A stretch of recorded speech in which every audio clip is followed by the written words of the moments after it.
এখন পর্যন্ত আমাদের দেশে ভারতীয়দের কোনো কিছু হয়নি, কিংবা হচ্ছে সংখ্যালঘু যারা আছে তারাও বলবে যে আমাদের দেশে তারা নিরাপদ, কিন্তু তাদের দেশে আমরা নিরাপদ নাই। আমরা আসলে নিরাপত্তা চাচ্ছি তাদের দেশে। নর্মালি আমরা দেখেছি যে 5ই আগস্টের পরে থেকে ভারতীয় যে মিডিয়াগুলো আছে তারা কিন্তু বাংলাদেশের নামে বিভিন্ন সময় বিভিন্ন রকম অপপ্রচার চালিয়েছিল, যে আমরা নাকি সংখ্যালঘুদের কোনো নিরাপত্তা দিতে পারছি না, আমাদের বাংলাদেশে নাকি কোনো ইন্ডিয়ানদের কোনো নিরাপত্তা আমরা দিতে পারছি না।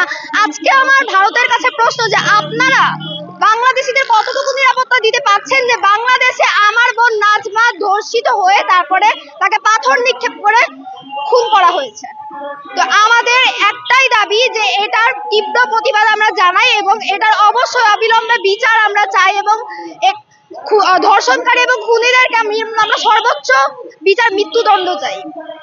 অবশ্যই না, ন্যায় বিচার যদি ওনারা প্রতিষ্ঠা করতে পারতো তাহলে ওনাদের দেশে অবশ্যই আমাদের বাংলাদেশি যে আমাদের মুসলিম বোন গিয়েছিল তারা কিন্তু সর্বোচ্চ তারা নিরাপত্তা দিতে পারতো, কিন্তু তারা সেটা দেয়নি। এবং তারা আমাদের এই যে 5ই আগস্টের পর থেকে আমাদের দেশের নৃশংস খুনিকে আশ্রয় দিয়ে তারা আমাদেরকে বুঝিয়ে দিয়েছে যে তারা অ্যাকচুয়ালি আমাদের শুভাকাঙ্ক্ষী নন। এবং আমরা অবশ্যই প্রথম থেকে ভারতীয় আগ্রাসনের বিরুদ্ধে কথা বলছি এবং সর্বোচ্চ ভাবে বলবো। এতদিন দেশের প্রশাসন যেভাবে হচ্ছে ভারতের সাহায্য নিয়ে বা ভারতকে সাহায্য করে চলেছে, আমরা এখন ভারতের কোনো সাহায্য চাই না। এমন কোনো আসলে নজির নাই পুরো পৃথিবীতে যে এমন কোনো দেশ অন্য একটি স্বাধীন দেশের উপর এভাবে হস্তক্ষেপ করে, কিন্তু ভারত দীর্ঘ 50 বছর ধরে সেটা করে আসতেছে এবং এটার অবশ্যই অবিলম্বে আমরা প্রতিবাদ জানাই। তাদের দেশে তারা যে মুসলিমদের, অবশ্যই মুসলিম সংখ্যালঘুদের যে তারা নিরাপত্তা দিতে পারছে না তারা আমরা পদে পদে প্রমাণ পাচ্ছি, প্রতি ধাপে ধাপে তারা বুঝিয়ে দিচ্ছে। নয়তো বাবর মসজিদ ভেঙে কখনো তারা মন্দির নির্মাণ করতে পারতো না। বাবর মসজিদ হচ্ছে আমাদের একটি ঐতিহ্য, একটি উপমহাদেশের একটি ঐতিহ্য, সেটা তারা ভেঙে মন্দির যখন নির্মাণ করছে তখনই আমরা বুঝতে পেরেছি যে তারা অ্যাকচুয়ালি সংখ্যালঘুদের কতটা সম্মান দিচ্ছে।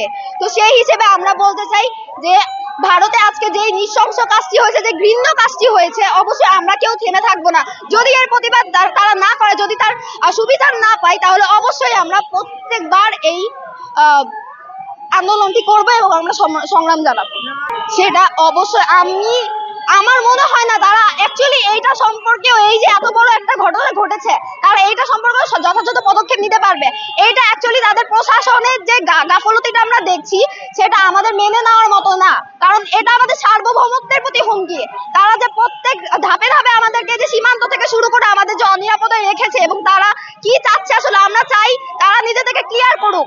তারা অ্যাকচুয়ালি আমাদের বাংলাদেশ থেকে কি চাচ্ছে তারা নিজে থেকে ক্লিয়ার করুক। এভাবে ষড়যন্ত্র আমরা চাই না, এবং এইভাবে বাংলাদেশিরা তাদের দেশে, আমরা অবশ্যই অনেক কারণে, চিকিৎসা থেকে শুরু করে অনেক কারণে আমরা তাদের দেশে যেয়ে থাকি। তো আমরা আমাদের নিরাপত্তা চাই।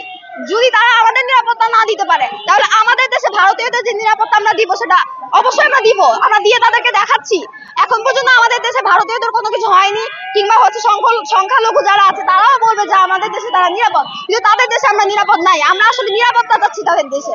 এটা একটা একমুখী একটা বিচার হয়ে যাবে। আজকে যে ঘটনাটা ঘটেছে এটা যদি বিচার হয়ও, পরবর্তীতে যে এই ঘটনাটা ঘটবে না, তারা সেই নিশ্চিন্তটা আমাদেরকে দিবে যেন আমরা নিশ্চিন্ত থাকি তাদের দেশে।